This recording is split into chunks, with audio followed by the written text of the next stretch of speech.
Assalamu alaikum warahmatullah. Welcome to another video with Mr. Wael Abdurrahman. Kindly, before we start, like, subscribe, share, comment, and turn on notifications. Let's start. Okay, so what do we have today? Today, inshallah, we will continue mock 2 exam. خلينا فاكرين ان this test يعني I prepared this test according to the EST standards. الامتحان ده انا اللي حطيته طبقا للمواصفات بتاعة ال EST. احنا we finished part 1 together and I will include it inshallah in the descriptions below. اللي ما حضرش او ما سمعش part 1 اللي هو اول 2 passages هتلاقي ال descriptions, you'll find part 1 ال explanation بتاعه موجود. وبرضه هحط لكم التست للي ما عملش داونلود او اللي ما شافش التست. و don't forget طبعا ان انت to include your comments. ايه رايكم في الامتحان؟ if you have any questions يعني please write it in the comments. فنبتدي كده ان شاء الله مع بعض. Okay, question 34 بيقول هنا ايه؟ The points of drawing instruments requires to be very accurately prepared and shaped to enable them to make clean, clear lines. طب لو بصينا vertically كده ايه الفرق ما بين عشان نعرف الفكرة بتاعت الكويستشن؟ لو بصينا vertically what's the difference between the four choices؟ بص كده هنا مع بعض يعني عندي هنا points requires هنا point حاطط comma require the points no comma requiring and the points required. ده أنا شايف this is the main difference يعني this is how you should think. يبقى it's a subject verb agreement. يبقى أنا عندي subject verb agreement. صح كده؟ طيب طيب where is the subject؟ السبجكت بتاعي هو the points. طيب the points requires. طب أنا عندي هنا this is a plural subject. طيب we have a singular verb. يبقى ما ينفعش لما اقول the point require. طب the points يبقى require. طب في B okay the points require we can put a question mark. في C the points requiring. طب requiring ده is that a verb or a modifier? So it's a modifier. So C is not a sentence. Requiring ده مش verb, it's a modifier. انت بتوصف ال points requiring او توصف هنا the points of drawing instrument requiring. That's a modifier. We need a verb. ف C بسميها حاجة اسمها fragment. I'm sorry. يعني ايه fragment؟ يعني it is not a sentence. طب في D the points require. Good. يبقى it's not C, it's not A. يبقى يا B يا D. طيب هنا بيقول هنا ايه؟ بيقول the points comma of drawing instruments require to be very accurately prepared and shaped okay to enable them to make a clean clear comma lines. هنا مش حاطط comma للاينز. طيب يبقى الغلطة فين؟ what do you think؟ ايه رأيكم؟ B or D؟ تختاروا مين؟ يعني اللي ما حلش التست حاول ان انت تفكر معايا كده pause the video وفكر. هو قال the points حط comma قبل ال of. طب ال of ده prepositional phrase. عشان to make a preposition تحط comma قبل prepositional phrase معنى كده it's a non-essential. يبقى I need another comma. طب هو يعني حط comma تانية في نهاية ال prepositional phrase ما حطش. فكده انت ايه you cut the flow without any reason. طب المستيك التانية ان انت بتقولي clean clear lines. طب lines ده كده the noun. انت clean و clear these are adjective. بتوصف ال lines ان هي ايه clean و clear. طب do we put a comma between the adjective and the noun؟ يعني ينفع اقول clear comma lines؟ ينفع اقول tall comma girl؟ ما ينفعش. So no comma between the adjective and the noun. This comma is incorrect. So definitely طبعا هنا we will choose A. We will choose D. Okay, question 35. Which choice refers to the explanation of figure 1؟ طيب فين figure 1؟ تعالى كده نبص على figure 1. ادي figure 1. figure 1 figure 2 figure 3. واضح من figure 1 و 2 و 3 ان ده this is a pen يعني قلم مايل slanted كده مايل inclined. figure 2 figure 3 كل دي اشكال لايه pens القلم اللي بيرسموا بيه. اوكي طيب تعالى نشوف sentence 1 2 3 4. طب I think ان احنا we can skip this question وممكن نحله while reading. we can answer 36 37 38 يعني كده كده هنقرا so don't waste time. نقرا كده يعني نشوف 1 بيقول ايه. The lining pen should be formed with an edge and a front view of the point. The inside faces should be flat across and slightly curved in their length as shown. طب هل ده figure 1؟ انا عايز حاجة تكون مايلة. لا مش مايلة. اوكي I think ان ده ممكن يكون على figure 3. طيب 2 sentence 2 if this curve is too great ايه اللي هيحصل؟ The body of ink lies too near the point. طب 36 comma and is apt to flow too freely running over the pin point and making a thick ragged line. ولا and is ولا semicolon and ولا and was. Punctuation, sentence structure. بيقول ايه؟ راجع تاني كده.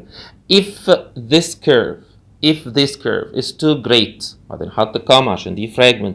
The body of the ink lies ده الverb بتاع the body too near the point comma and عشان احط comma and خلاص بقى حط verb so we need another subject. طب احنا عندنا is this a new idea؟ هل دي فكرة جديدة؟ هو and it is apt to it is suitable to ما حطش so we don't need a comma. عشان احط comma and يا ولاد يا اما you have a list انت عندك listing انت بتلست حاجة او في عندك another idea the new subject فتقول and it is. طب and is يبقى it's one sentence يبقى الكوما دي فيها مشكلة it's not and. طب and is ممكن one sentence يبقى the body ماله the body ده subject بتاعك lies الverb the body lies too near the point and ايه كمان مين السبجكت body يبقى البادي بيعمل حاجتين lies too near the point and is without any commas. طب ينفع احط سيمي كولون؟ اكيد مش هينفع سيمي كولون يبقى and is او and was يبقى انا كده حولتها لتنس is present simple was past simple. طب احنا فين present or past؟ بص كده حواليك هتلاقي بيقول is يعني. يبقى ايه؟ يبقى the answer is we don't need the past this is past simple يبقى هناخد B. يبقى 36 هتبقى B. طيب نيجي بعد كده لل 37. طيب بيقول ايه في 37 نكمل. طيب هنا يبقى في 7 يقول لك is this curve is too great. هل ده يعني ده figure 1؟ لا ده figure 2. لو يقول لك الكيرف too great طب ما هنا الكيرف great اهو يبقى this is يبقى اكيد برضو مش sentence 2. اوكي يبقى احنا كده استبعدنا 1 واستبعدنا 2.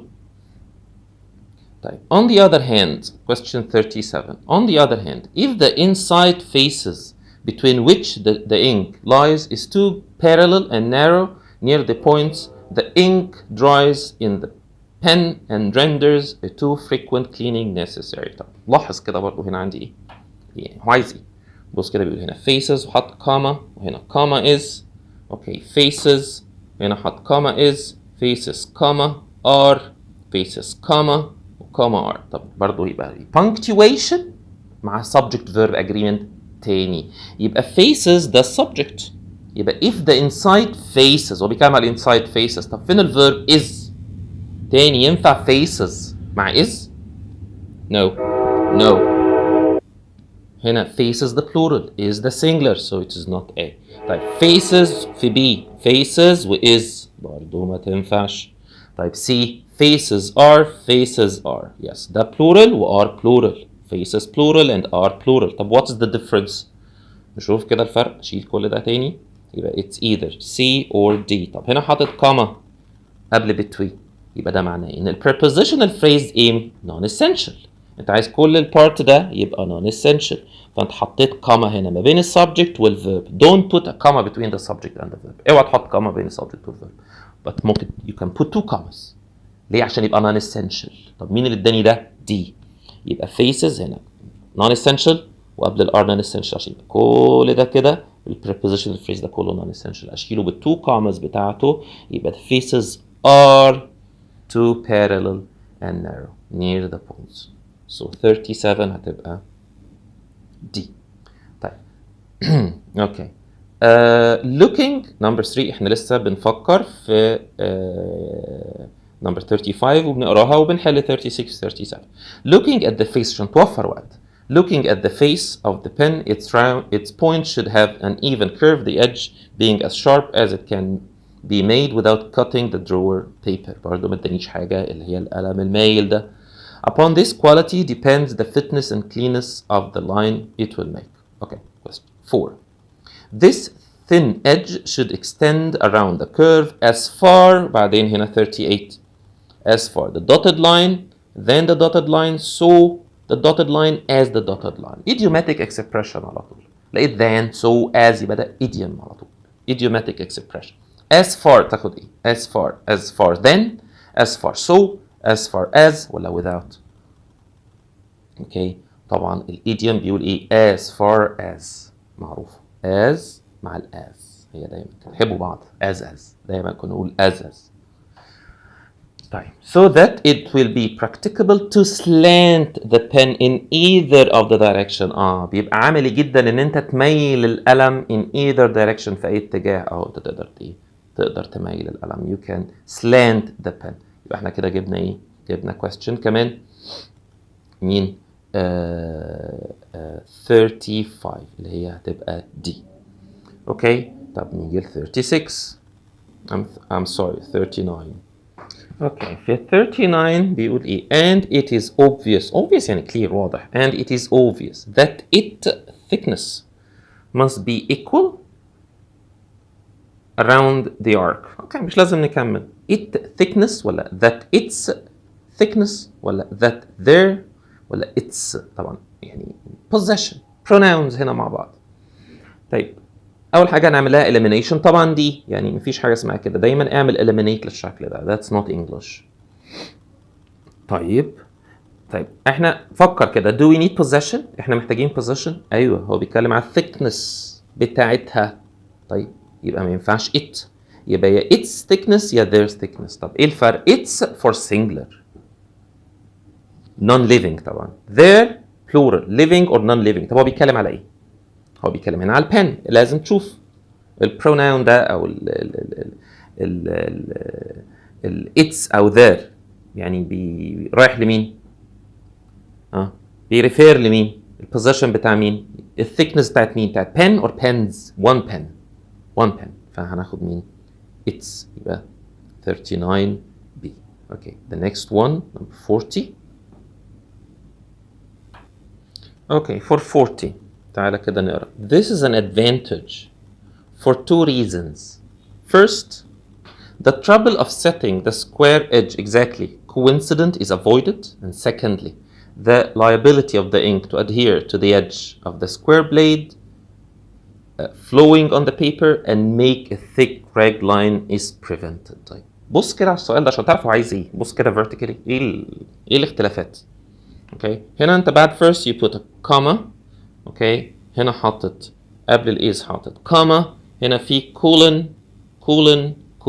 طيب do we need a colon؟ انت ملاحظ كده الكولن رول بتاع الكولن. تعالى نفتكره مع بعض. before the colon لازم يبقى عندي complete idea complete sentence. after the colon انت elaborate. يعني ايه؟ يا explaining اللي انت قلته or you're listing. so سمي ده elaboration. طيب هو هنا elaborate يقول لك this is an advantage for two reasons. يبقى هيقول لك الريزنز. ايه هما الريزنز؟ يبقى we need a colon. يبقى it's not A. ايه كده عملنا لها elimination. يبقى it's a colon. طيب ايه الفرق ما بين B, C and D؟ تعال كده نشوف. مش ملاحظين ان في listing هنا؟ طيب تعال نشوف. The trouble of setting the square edge exactly coincidence is avoided. دي أول حاجة. And secondly, the liability of the ink to adhere to the edge of the square flowing on the paper and to make a thick ragged line is prevented. طيب هو بيقول ايه؟ and the liability of the ink to ink liability بتاعت الانك هيعمل 3 حاجات. number 1 adhere, number 2 flowing, number 3 to make. ده الليست بتاعك. and 2 اخر حاجه حطينا and. طب دول parallel are they parallel؟ اكيد مش parallel طبعا. parallel يعني same grammatical structure. يعني حضرتك قلت adhere يبقى flow يبقى make. قلت adhering يبقى flowing يبقى making. قلت to adhere يبقى to flow أو to make. ده معنى parallelism. يبقى it is not be. It's not parallel. طيب C و D ايه هنلاحظ ايه الفرق ما بين C و D؟ هنلاقي هنا the liability فوق نفس الكلام. the liability of the ink to adhere دي أول حاجة.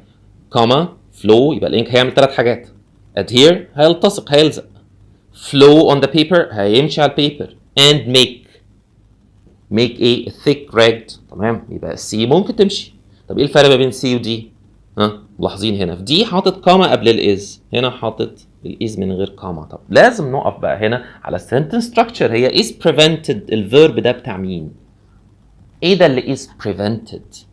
لازم تفكر، فكر كده بتاع مين is prevented ده عشان نشوفه بكاما ولا من غير كاما. هو بيتكلم على ايه؟ the trouble. من البداية خالص هو بيتكلم the trouble، يبقى this is the subject. وبعد كل ده the trouble of setting the square edge exactly coincident is avoided. يبقى is avoided ده subject بتاع is avoided. طيب يبقى is prevented، يبقى ده liability. I'm sorry، يبقى ده subject بتاع is prevented. And secondly the liability of the ink، يبقى ده السبجكت التاني بتاع السنتنس التاني، يبقى ده الفيرب بتاع is prevented. The liability of the ink من أول of the prepositional phrase بقى of the ink to adhere to the edge of the square blade وflow وmake a thick red line is prevented. يبقى the liability is prevented. سؤال بقى، do we need the comma؟ هل بعد liability حط comma عشان أعمل non essential؟ لو كان عمل كده كنت اخترت مين؟ اخترت دي، كان حط هنا the liability of، بس هو we can't put a comma، مش هينفع احط comma هنا بعد ال of. يبقى ايه؟ يبقى هختار مين؟ هختار C. بس كده، مفيش هنا comma قبل الفيرب، مفيش comma بعد الفيرب، يبقى مفيش comma قبل الفيرب. مفيش comma بعد السبجكت. I'm sorry, so if you don't have a comma after the subject, so please don't put a comma before the verb. We don't need this comma. It's not a non-essential. وصلت الفكرة؟ Okay, the next one.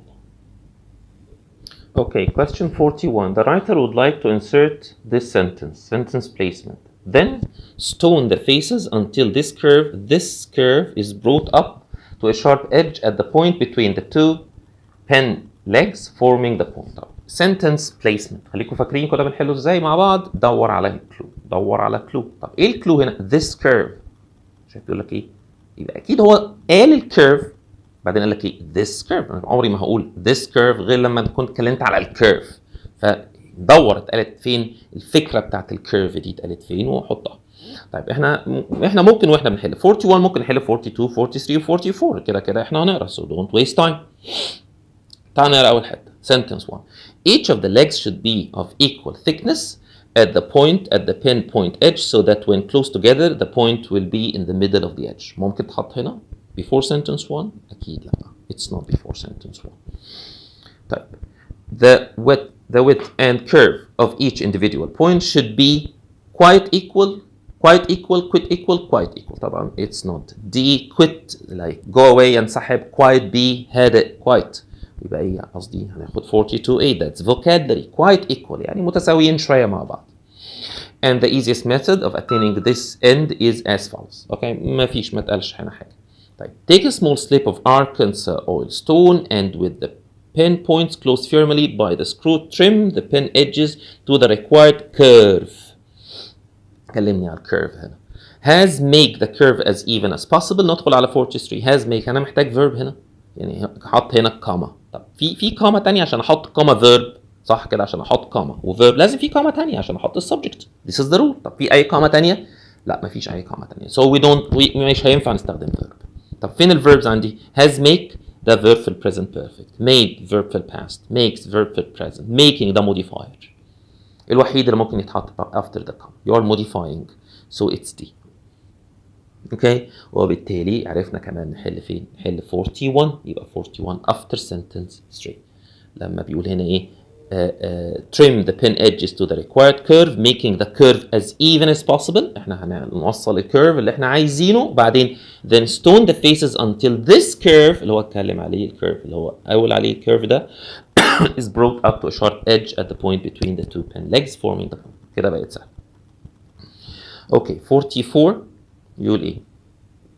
Next, take a piece of French emery paper, lay it upon some flat body like the blade of a square, smooth the curve of the edge enough to take off the fine sharp edge left by the oil stone. طب برضو بص vertically كده هو عايز ايه؟ يعني هو ايه الفكرة هنا؟ لو بصينا في الفكرة هنا هنلاقي ان this is listing. هو بيلست. اوكي فقال ايه؟ take a piece of emery, comma, laying it upon some flat like the blade of scale, comma, and smooth the curve. يبقى comma and يبقى take و-laying and smooth. دول parallel? No.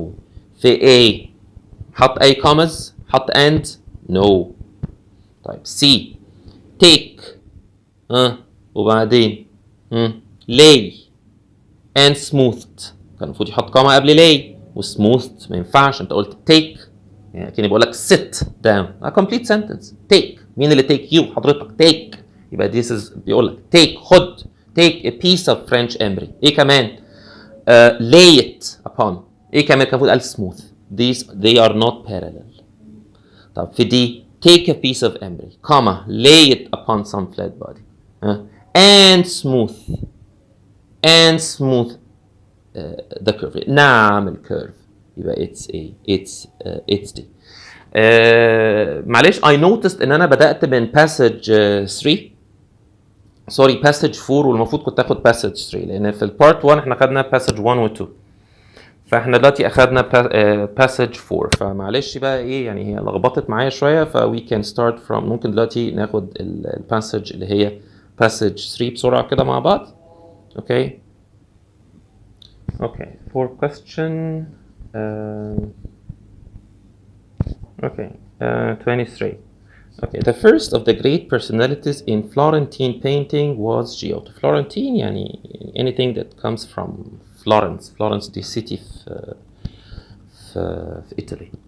فمن أعظم الناس كان في الرسم في فلورنس was واحد اسمه جيوتو.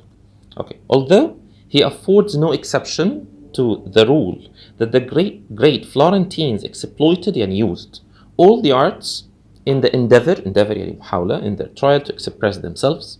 Okay, he Giotto renowned as an architect, renowned يعني was famous as an architect and sculptor, reputed as a wit and versifier, differed from most of his Tuscan successors in having peculiar aptitude for the essential in painting as an art. طبعا sentence structure واضحة جدا. هو بدأ من although هنا بالرغم من. طب هي خلصت فين السنتنس؟ المفروض عند themselves صح كده؟ يبقى although بالرغم من كان المفروض حط كوما هنا او حط كوما بعد هي. بعد اللي هي المفروض ببدا حاجه اسمها الاندبندنت كلوز. فكرتك بقى although بالرغم من ان هو مش مختلف عن الفلورنتينز اللي كانوا بيستخدموا الارت who used art to express themselves. مين بقى هي اللي هو مين هي ده اللي هو جيوتو. فهنا الكوما كانت المفروض we can have this comma before الهي so it is not a. طيب يبقى although he affords to be exception to the rule that the great هنا حاطط الكوما قبل هي كويس. So although he affords no exception to the rule that the great Florentines exploited all the arts in the endeavor يعني in the endeavor في محاولتهم to express themselves. He بعدين عمل non-essential. مين هي ده؟ Giotto. بعدين renowned ده adjective modifier as an architect and sculptor. طب الكوما and أنا محتاج كوما and is that a list؟ هو حاجتين. he renowned as حاجتين architect and sculptor. ففي don't need الكوما دي الكوما and دي مش صح. اوكي لان هنا two items architect و sculptor.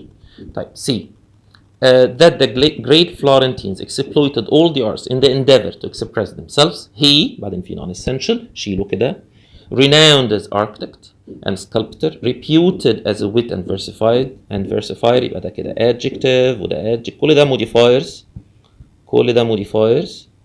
اوكي كوما اوكي الكوما بتاعت النون اسينشال الكبير بقى هي المفروض الفيرب بتاع هي. مين الفيرب بتاع هي؟ differed هو كان مختلف from the most of his Tuscan successors. It could be C. طب دي ايه الفرق؟ هنا حاطط سيمي كولن. طب ينفع ابدا يعني السيمي كولن before the semicolon complete sentence. طب although من اول although till themselves is this فكر كده is this a complete sentence؟ is this a complete idea؟ في complete idea بتبدا although تنتهي بسيمي كولن كده على طول؟ لا طبعا يعني ينفع اقول لك although the test was difficult وقوم قافل السنتنس بسيمي كولن؟ no. السيمي كولن قفل السنتنس فمحتاجين complete sentence complete idea. So it is not D. فالاجابه هنا ايه؟ هتبقى C. Okay 24. The author wants to express something vital which choice best accomplishes this goal. Vital this is the goal question. ده الجول question. ايه الجول بتاعي؟ هو عايز يقول ان في حاجه مهمه vital يعني important vocabulary ويعني شوف هو عايز ايه. ده التارجت. ايه الجول بتاعه؟ انا عايز اعبر ان في حاجه vital. بيقول ايه؟ but before we can appreciate his real value, we must come to an agreement as to what in the art of figure painting, بعدين في non-essential, is the essential, optional, insignificant, secondary. مين في الفور choices دول say that it is important؟ واضحة جدا طبعا. it's essential يعني important, vital. So it's سهل for 24. Okay, 25. Which choice best introduces the paragraph and matches the author's writing style؟ نعمل ايه؟ read the paragraph. اقرا الباراجراف. شوف المين بوينت بتاعت الباراجراف. بيقول ايه؟ In our infancy يعني واحنا أطفال, long before we are conscious of the process, the sense of touch, okay, بعدين في non-essential هنا, helped on by muscular sensation of movement, teaches us to appreciate the depth. اللي هو عامل عليه non-essential. مين depth ده؟ اللي هو the third dimension, ده non-essential. Both in objects and space. يعني بيقول ايه؟ واحنا أطفال قبل ما نبقى واعيين, the sense of touch, احساسك باللمس, اوكي, بمساعده العضلات بتاعتك او الحركه العضليه بتاعتك, ده بيعلمنا ان احنا ايه؟ appreciate the depth, نتعلم العمق. ايه الدبث ده؟ اللي هو الثيرد dimension. عارفين في third dimensions, first second dimension اللي هو الطول والعرض والايه والدبث. فاحنا ازاي بنعرف الدبث؟ عن طريق الايه؟ sense of touch. اوكي، السنس اوف تاتش ده بيتيتشز اس ان في ايه؟ ان انت لما تدخل اوضه كده يبقى ليها ديبث.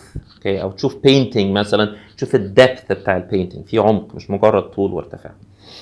both in objects and in space. يبقى احنا how we learn a third dimension. تقريبا هو بيتكلم على كده. how we learn, how we appreciate, how we know a third dimension. ده الباراجراف. نقرا بقى choices. then او this, then ده non-essential. Is Giotto's claim to everlasting appreciation as an artist؟ هل له علاقة باللي احنا قلناه؟ أكيد لا. What is the point? The question at which ordinary pleasures pass over into specific pleasures derived from each one of the arts. Is that related to the passage or the paragraph? No. Precisely, this is what form does in painting. Okay, nothing. Okay, psychology has ascertained يعني أكدت على إيه بقى؟ That sight alone gives no accurate sense of third dimension. السايكولوجي علم النفس أكد على إيه؟ إن إحنا بالسايت لوحده حضرتك ما بتعرفش الثيرد dimension. طب إحنا بنعرف الثيرد dimension إزاي؟ عن طريق الإيه؟ The sense of touch. الباراجراف بقى. So it's D. حاول تفكر كده وتفهم اللي أنت بتقراه. Okay, 26. Okay. Later, we entirely forget the connection. Okay? So we entirely forget the connection. Although it remains true that every time our eyes recognize reality, we are, as a matter of fact, giving tactile values to retinal impression. Tactile يعني anything you can touch. طب في sentence structure على طول. دي run-on sentence. يعني لو اعتبرنا دي كده دي one sentence، لو اعتبرنا دي كلها كده one sentence, it's a sentence. We entirely forget the connection, although it remains true that every time our eyes recognize reality. هعتبر نفسي في الامتحان. This is a complete idea. طيب السنتنس اللي ورا we are as a matter of fact. sentence we are subject to verb. يبقى A run on sentence. A هتبقى run on sentence. دي كده run on sentence. اوكي، في B عمل ايه؟ شال الكوما اللي قبل ال although، ما عملش حاجة، برضه run on sentence.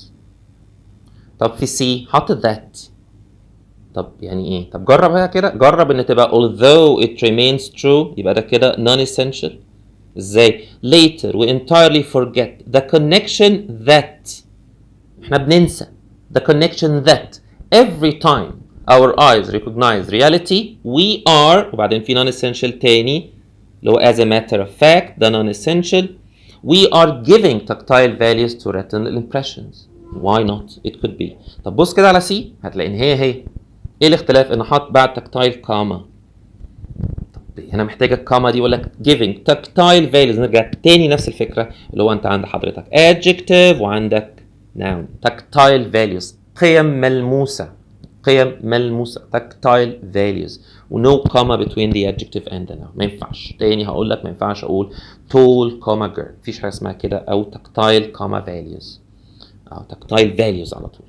so it's C. okay, the next one Okay, for 27 بيقول ايه the author would like to insert this sentence to provide further support to his argument in this paragraph. Okay, sentence placement. Now, painting is an art which aims at giving an abiding impression. كلمة abiding يعني everlasting، حاجة مستمرة. Abiding impression of artistic reality with only two dimensions. البينتينج بيدينا two dimensions. طيب تعالى كده نحطها before sentence 1 يعني تبقى دي topic sentence ونشوف. ونقرا. So now painting is an art which aims at giving an abiding impression of artistic reality with only two dimensions. البينتينج بيدينا يعني abiding impression of artistic reality، يعني بيدينا impression مستمر لحاجة ليها two dimensions. طيب بعدين sentence 1 نقراها بقى تبقى دي كده نحطها هنا. The painter must therefore يعني as a result ان هو هيدينا two dimensions. The painter must يعمل ايه بقى؟ Do consciously what we all do unconsciously. لازم يعمل ايه؟ Therefore construct his third dimension. Yes, it is related. بما ان اوكي ان هو two dimensions, so what is لازم البينتر يعمل ايه؟ He must construct his third dimension. Okay, yes it is before sentence 1 من غير ما نكمل الباقيين واضحة جدا. Okay, the next one. Okay, 28. Well, it was the power to stimulate the tactile consciousness of the essential, as I have ventured to call it, in the art of painting, that Giotto was supreme master. طب ملاحظين هنا ايه؟ طبعا punctuation sentence structure على طول. طيب هو عايز يعمل ايه؟ non essential، واضحة جدا non essential. يعني ايه؟ يعني نجرب كده شوف مين اللي هيديني non essential الكامل هنا في السنتنس دي. بص هنا حاطط ايه؟ يعني جرب تقراها. يعني هنا does it make sense؟ لا. طب في B well it was the power to stimulate the tactile consciousness وبعدين عمل non essential هنا the tactile consciousness وبعدين كل اللي جاي non essential. طب في C well it was the power to stimulate the tactile consciousness وحط التاني داش. طيب مش مفهومة. طب D well it was the power to stimulate the tactile consciousness بعدين حط داش و another dash يعني كل ده كده بقى non essential. طب جربها كده. So it was the power to stimulate the tactile consciousness that Giotto was supreme master. It makes sense. So it's D. Okay, 29. Okay, which choice best matches the other quality the author mentions? Again, goal question. بس هو هنا وديت لي الباسج. هو عايز يختار quality زي الكواليتي اللي الauthor mentions. طب let's read نشوف كده ايه الكواليتي اللي هو قالها ونعمل زيها. Okay, for great though he was as a poet وبعدين في حاجة هنا قالها يا boring يا disregarding يا enthralling يا neglecting. طبعا boring معروفة، disregarding يعني someone who disregards things, enthralling like fascinating و neglecting معروفة طبعا you neglect someone. طيب so ايه بقى هو كان ستوري تيلر كان ماله؟ كان boring ستوري تيلر ولا disregarding ولا enthralling ولا neglecting؟ بعدين قال ايه بقى؟ فين الother quality؟ اهي splendid and majestic as a composer. هو كان splendid يبقى that's ايه؟ ده حاجة positive قوي. طب يعني boring دي حاجة negative قوي. disregarding negative، neglecting negative. يبقى ناس حاجة زي splendid majestic fascinating رائع wonderful. okay يبقى enthralling. Okay, next one.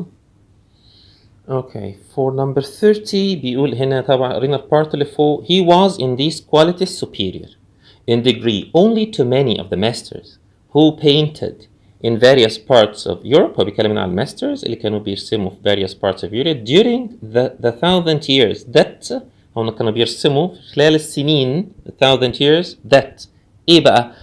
Interrelation combined blocked intervened between the decline of the antique and the birth بعدين في non-essential هنا of modern painting. يبقى في حد كان بيرسم في فترة هم كانوا بيبينت في thousand years دي اوكي اللي كانت ما بين الديكلاين اوكي والبيرث. في حاجة حصل لها decline وفي حاجة حصل لها birth. هم كانوا بيكتبوا في الايه في الyears that interrelation between في حاجة اسمها interrelation between combined between blocked intervene. يعني ايه intervene؟ يعني occur between. يبقى هم رسموا في الفترة اللي بين occurred between the decline of something blah blah blah and the birth of blah blah blah. حاجة نزلت وحاجة طلعت. في فترة في النص بقى كده كانت intervened. يكونوا في اتنين بيتخانقوا you intervene، حاجة تتدخل بينهم. اوكي، او you occur between them. بس كده، ف intervened between. فحاول نفهم ونشوف الفكرة بتيجي ازاي. اوكي 31. Okay, which of the following best concludes the paragraph and transition to the next section. طب احنا البارت اللي احنا قريناه ده ونشوف البارت اللي جاي بيتكلم على ايه. طيب اخر حاجة احنا قلناها على الموضوع الماسترز اللي كانوا بيكتبوا between the decline of something, the antique, and the birth of modern painting. But none of these masters had the power to stimulate the tactile imagination. ولا واحد فيهم قدر ان هو يدينا tactile imagination، الخيال الملموس. And وبعدين في non-essential هنا they never painting a figure which has artistic existence. Okay، يبقى انت كنت بتكلمني على اخر حاجة على الماسترز. Giotto's paintings on the contrary have not only as much power of appealing to the tactile imagination as is possessed by the object represented, but non-essential, but actually more. Okay, with the necessary result that to his contemporaries اللي هم الناس اللي كانوا عايشين معاه they conveyed a keener sense of reality, okay, of the likeness than the objects themselves. يبقى انت كنت بتكلمني على الماسترز بعدين دخلتني في جيوتو. بس كده simply، ما تلخبطش نفسك. طيب their works mean their works تنفع الماسترز have value، okay، بعدين non-essential as highly elaborate very intelligible symbols capable indeed non-essential of communicating something but losing all higher value the moment the message is delivered. يبقى انت بتكلمني على الماسترز بعدين في paragraph 2 دخلتني جيوتو on the contrary. contrary mean للماسترز. It could be. Our judgment about the merits of any given work of art depends on a large extent upon طبعا unrelated خالص. Giotto still another exemplification يعني example of his sense for the significant is furnished no. With him the issue is clear no، لأن أنا هنا on the contrary يبقى أنت عايز حاجة تتكلم على حاجة وبعدين اتكلمت على عكسها. يبقى اتكلم على الماسترز بعدين اتكلمت على جيوتو. So definitely it's a. So I think كده إن إحنا we finished the whole mock test. يعني I hope you find this beneficial. If you have any question please يعني don't hesitate write a comment.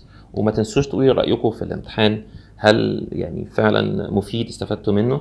ومش عايز افكركم ان انتوا don't forget to share this video, like and turn on notification. Thank you so much. Have a nice day. السلام عليكم.